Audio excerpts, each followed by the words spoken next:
په دې ښار کې په دې وطن کې سریام ساقخانې سریام دي ډیسي غله ایله کړي دي ادارو دهشتګر غله ایله کړي دي بلګې ډېر ایله کړي دي دا به موږ کوژه کوم بندوو دا د ډیسي دفتر به بندوو دا د تاڼې و مخته به هم کښېنو چې زموږ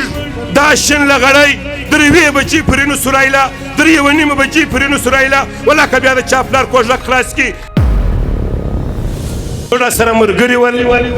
تر کومه ورځې پورې چې انتخابات الکشن وسو دا جیلي الکشن دا پراډ الکشن دا د ریاست د خرڅولو الکشن چې په ملک وسلو نو کم سیاسیان چې زموږ په پرلط کې شتون درلودي په پرلط کې زموږ سره ملګري بیا د ریاست د لوري پر دې پرلط باندې پر 4 مئی باندې چې کومه ظالمانه د یبسي د لوري کم حمله وسول د وطن ځوانان شهیدان د وطن شهیدان پر روډ کشوه او دلته په دې ښار کې دغه سیاسي ګوندونو مشران چې زموږ سره په پرلط کې راسره ول د کوټې د ژوبه د لورلایي او د دوکیه سره راکړل د کوټې سره راکړل پر اسټیټ باندې د دوی د لاس لار نه کېدل اخر چې دا 2 نمبره دا پراډي الکشن وسو چې سیټ د چاو بیا دریم قوت کې راغورځېدلی بیا د پاکستان ریاست و هغه خلکو ته دا الکشن دا سیټان ورکړل چې د دوی پیټوګان د دوی غلامان چې اوس هم د ریاست په پله کې ولس ته لوېدلي په دې ښار کې په دې وطن کې د زیو د خیلۍ پر نامه ګوندونه چې نن د بلګې ډېر په څنګ کې ناست د جاسوسو ادارو غلامان چې پر کام باندې هره ورځ نوې حمله کېږي نوې خبره د دې پراډ الکشن د وجې څخه چې دا د دوی خپل خلک چې پر کومو سیټانو په اسمبلیانو ننوتلي دي صرف تر دې پورې محدوده دي زموږ د ښار ایم پي وی مېنې چې دوی وایي چې 10 لکه درختې مې ښار له راوړي دي او د درختو دپاره دا زموږ انتخابات استعمال سلو موږ و دې هغه ایم پي وی مېنې ته وایو چې په ښار کې هېڅوک د درختو هوا نه لري په ښار کې دا ولس امن و امان غواړي دا تعلیمي ادارې غواړي دا علاج معالجه غواړي دا د باډر لاره خلاصول غواړي چې په دې کې د ایم پي وی د مېنې په دا 10 میاشتې یا په دا 8 میاشتې پر دې باډر یو کردار نه دی معلوم سوی صرف دونی کردار چې چونګۍ له کم فنډونه راغلي دي دا د ایم پي وی د مېنې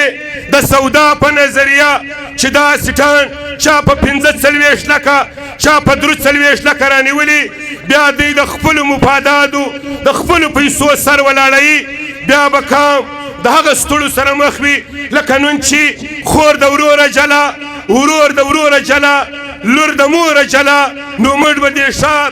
ومشرانو ته اول ومشر اصغر خان ته خواست کوو چې دا کم ظلم کم بربریت چې پر دې وطن شروع دی د دې مخنیوی به موږ دا ټوله ولس دا د چمن ځوانان سپین ږیري و هر دهشتګر و هر غلام افسر ته به سترګې په سترګو کې ورچو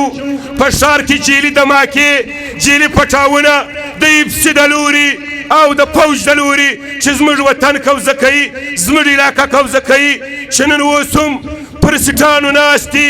دا صرف تر دې پورې محدوده چې کوم د دروازې اینل سي و ابتدا ته ناست دي و چاته دکان ورکړی و چاته د تیلو پمپ په اینل سي کې ورکړی و چاته وټل ورکړی دا د کام د ولس دا د دې ښار غمخواره نه دي دا د خپلو 5 مفاداتو دپاره نن زموږ د لغړیانو سره چې کوم عمل سوی دی دا د ولس هم واوري دا د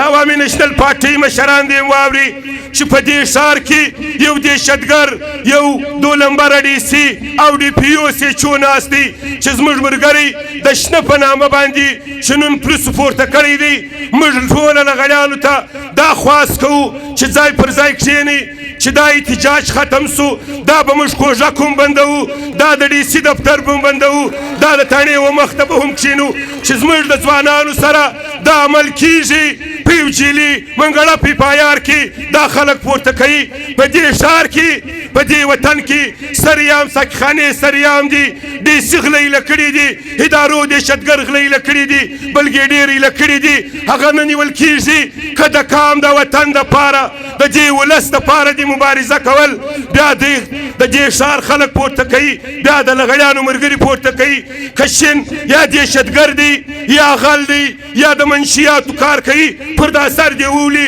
بیا دې پر دا روډ راوځړوي د کام د وطن دپاره د دې ولس دپاره موږ راوتلي یو نو موږ واضح به ډي سي ته وایو چې زموږ دا شین لغړی درې بجې پورې نسو رایله 3:30 بجې پورې نسو رایله ولاکه بیا د چا پلار کوژک خلاص کړي کور مې ودان وسلام